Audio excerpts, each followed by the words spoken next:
ይሄ ነው የሚያምርክ አብርሃም ማለት ነው። አዎ ይዘህ ሄደህ ነገ ምላሽህን እዛ ስትርበተበት እናይሃለን።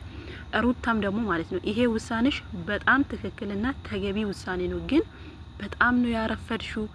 በጣም ነው ከልዑሌ ይልቅ ለና አብርሃም ቤተሰብ የተጨነቅሹ። የምሬን ነው ምላችሁ።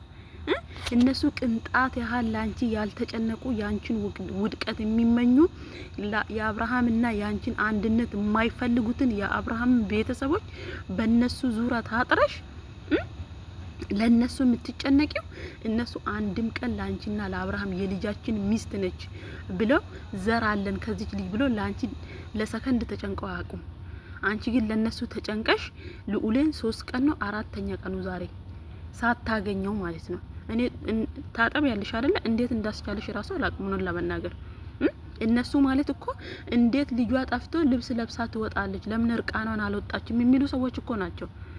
አብርሃም ከሆነ ልጁ ጠፋኝ ብላ እናትየዋ ስትንገበገብ ሩታ እንደዛ ስትንገበገብ እሱ እዛ ሄዶ ከውሽማው ጋር ውሽማው ጭን ውስጥ የተገኘ ሰውዬ ነው ትላንትና ማለት ነው።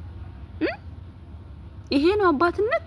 ወዳ አይደለም እኮ አንተ ለልጅ አባት መሆን አትችልም ያለችው ይሄ ነው። ዛሬ ደግሞ ውሽሚት ምንድነው ያለችው ለዴቭ? አንተ አንደኛን ትመስላለህ፣ አንደ እሷን ትመስላለህ። አይ ዴቭ አንቺ የሆነ ነገር ስታጠፊ ትክክል ነሽ ሄርሜላ ትክክል ነች ብሎ ካንቺ ጋር እንዳሽቃብጥ ነው የፈለግሽው። ልጅ እኮ ነው የጠፋው። ሲጀመር አንቺ ስለ እናትነት ምን ታውቂያለሽ? አላለ አይደለሽ እንዴ? ወልደን እንሰጣለን ያልሽ እኮ ልጅ ነሽ ትላንትና ለኤፋ ማለት ነው። እና ከረፈደ በጣም አርፍደሽ ሩታ ማለት ነው የምሬን ነው በጣም አርፍዳ በልዑሌ ላይ ጨክነሽ ለአብርሃም ቤተሰቦች አዝነሽ ገና ዛሬ መጥሪያ መጣሽ። ይሄ መጥሪያ መምጣት የነበረበት በማግስቱ በ24 ሰዓት ነበረ።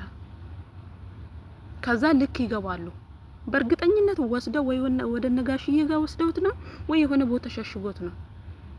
እንደዛ ትላንትና ሽንጣቸውን ገትረው የሚከራከሩ ማለት ነው። እያዳሜ ደግሞ አብርሃምን ለማቀፍ ፈልጋ ነው። ልጅ የጠፋባት አትመስልም። እርቃኗን ትሂድላችሁ እንዴ ነፍሷን ታጠፋ